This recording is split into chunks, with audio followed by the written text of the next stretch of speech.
आप रुक जाइए, मौसम बहुत ज्यादा खराब है। मुझे तो समझ नहीं आ रहा, ये दिन पर दिन मौसम खराब होता जा रहा है। अगर ऐसे ही चलता रहा तो मजदूरी नहीं कर पाऊंगा और घर में खाने को एक दाना तक नहीं आ पाएगा। तभी बहुत तेज आंधी तूफान चलता है।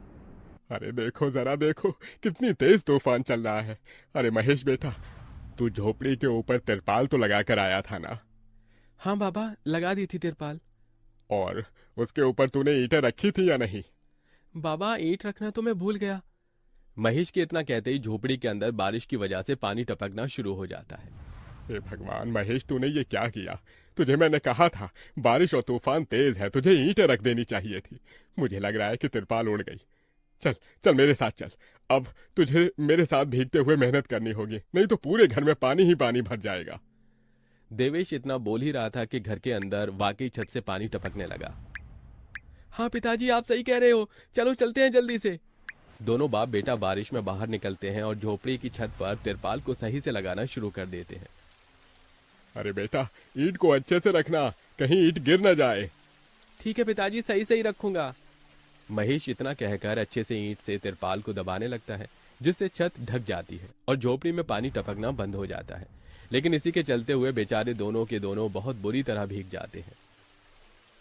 अरे चलो बेटा, बहुत ठंड हो रही है, बाहर घर में चलते हैं। चलो, बरसात में मौसम बिल्कुल ठंडा हो गया है।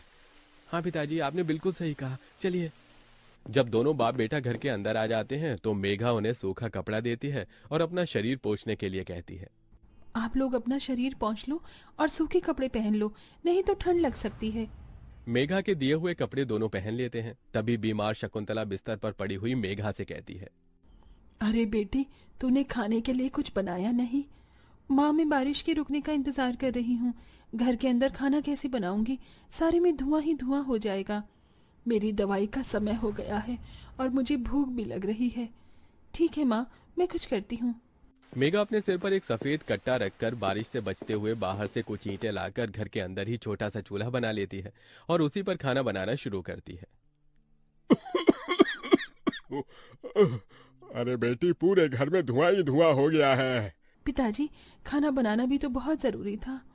मेघा जैसे तैसे करके जल्दी जल्दी खाना बना लेती है। वो खाने में नमक मिर्च वाले चावल ही बना पाती है। माँ, माँ उठो, ये लोग खाना खा लो। शकुंतला मेघा के हाथों से खाना खाती है। शकुंतला के पूरे शरीर को पैरालाइज हुआ था, जिसके कारण ना तो वो हिल सकती थी और ना ही वो उठ सकती थी। मेरी प्यारी बेटी, इतनी कम उम्र में तेरे ऊपर कितनी जिम्मेदारी आ गई। हम गरीबों का कुछ नहीं हो सकता है। इस गरीब झोपड़ी के अंदर हम कैसे कैसे दिन देखते हैं। कोई बात नहीं माँ, बच्चे समय के अनुसार बड़े होते हैं, लेकिन मैं समय से पहले बड़ी हो गई हूँ। आपको तो खुश होना चाहिए। मैं तो इस कदर लाचार हो गई हूँ कि तेरे सर पर हाथ रखकर तुझे आशीर्वाद भी नहीं दे सकती बेटा। शकुंतला की आंखों से आंसू निकल रहे थे। मेघा उसके आंसू पोंछकर अपनी मां को हौसला देती है, जिसके बाद वो अपने भाई और पिता के साथ बैठकर खाना खाती है। बारिश होती ही रहती है, लेकिन बारिश रुकने का नाम ही नहीं लेती। खाना खाकर वो सभी सो जाते हैं। आधी रात के समय जिस तरफ शकुंतला का बिस्तर होता है, वहां पर पानी टपकना शुरू हो जाता है। अरे ये क्या, पानी टपक रहा है। मेघा, मेघा, लगता है सो गई।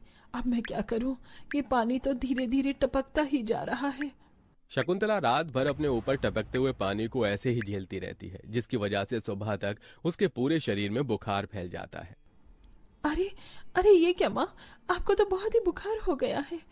रात भर ये झोपड़ी की छत टपकती ही रही। मैंने तुम्हें उठाने की कोशिश की, लेकिन तुम्हारे तक आवाज नहीं गई। ये सुनकर मेघा को बहुत अफसोस होता है। वो सूखे कपड़ों पर अपनी माँ को सहारा लगाकर लिटा देती है और उनके कपड़े भी बदल देती है। लेकिन तभी अचानक से गांव में बाढ़ आ जाती है। अरे अरे ये क्या हो, यहाँ तो पानी भर रहा है। अरे लगता है गांव में बाढ़ आ गई है। अरे हम लोग क्या करें? अरे बेटा महेश,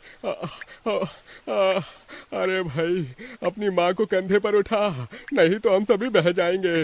अरे पानी में कोई जुगाड़ करता हूँ बेटा। देवेश फौरन घर के बाहर जाता है। जहां वो आसपास देखता है, उसे एक रेडी दिखाई देती है। देवेश उसे लेकर आता है, जिस पर शकुंतला को लिटा देता है। अरे चारों तरफ पानी ही पानी हो रहा है, हमें अब यहाँ से जाना होगा, नहीं तो पानी में हम डूब जाएंगे। तभी अचानक से उनकी झोपड़ी पानी में डूबकर बह जाती है।